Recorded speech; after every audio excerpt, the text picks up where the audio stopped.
Hi guys, Numlocked here. I want to talk to you about decision making today. This is the most popular voted for guide option on the Creation eSports poll. So I'm going to talk to you about a couple of important aspects in decision making, how it can help you, and what correct decision making can do for you. So the first important thing about decision making is setting up how you're going to take a fight and how you're going to approach it. So picking your priority targets. Say for example the enemy team has a Symmetra. She's a good priority target on the first push. Generally because you want to deny her getting her teleporter down. If you can deny that, the pick becomes kind of useless, and it takes her a lot longer to build up her teleport charges by then. And so she's a good first priority target. It's important to then look at what the enemy team comp has. Take like 10-15 seconds before you make a push. Just look at what the enemy team has. Decide who your priority targets are. So like kill target 1, then target 2, then target 3, and then you have your plan afterwards of what you want to do. Then we can cap the point because all the important things are going to be dead. So your priority targets might be Symmetra, McCree, Mercy, that sort of thing. In that priority, it means that they lose their teleporter and they won't be able to get back into the fight once they die. They lose their damage dealer, and hopefully, if you've done it quick enough, you'll be able to kill the Mercy before she revives as well. They won't be able to get back into the fight at all with a revive either. And that's kind of the thought process you want to look at having when you're looking into priority targets. The reason it's best to do it before the fight instead of calling out targets during is because it's easier to have a plan.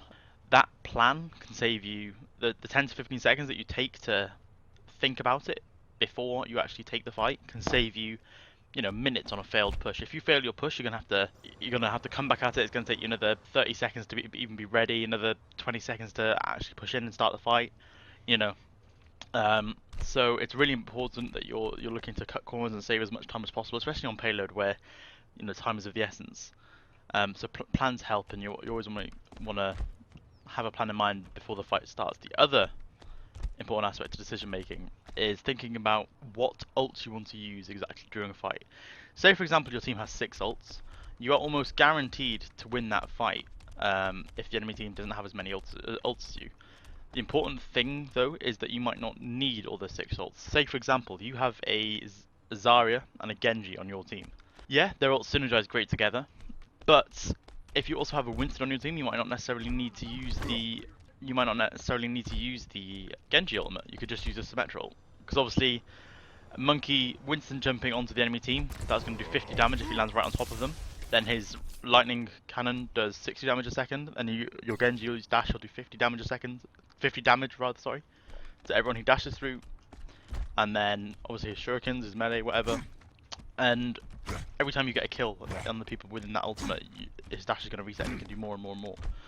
So setting up your ultimates is the best way to go about a fight and having a team fight. Because say for example you manage to save your Genji ultimate, it's going to help you in the next fight after they respawn. So because say for example you're on the second point of Hollywood and you're fighting here, in the time you're going to get to about where the cart is there before they respawn and come out.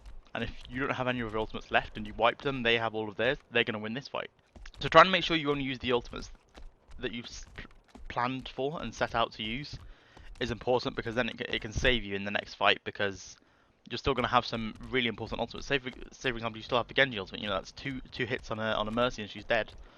And if you kill their Mercy, it's going to help you a lot easier to get the wipe, because they're not going to have a revive and you might still have yours because you wiped them immediately last time. So say for example that was your team comp, you had a Zarya, Monkey and a Genji. Your plan might be, let's try and only use the Zarya ult here.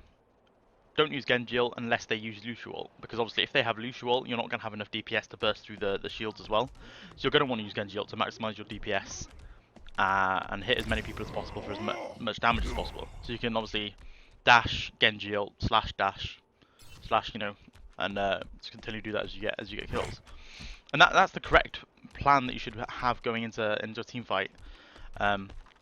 And again, it's about taking those 10 to 15 seconds. You either set out your priority targets, or you set out how you're going to use your ultimates, where you're going to push from, which ultimates you're going to use, and then that gives you time to set up your next fight, because obviously if you use it correctly here, you're going to wipe them all, and then still have some ultimates left over to use. And the reason planning is important in decision making is because you can plan for a lot of situations in this game, and that just kind of alleviates the pressure that your caller might have on his decision making. Because you already have that plan set in motion.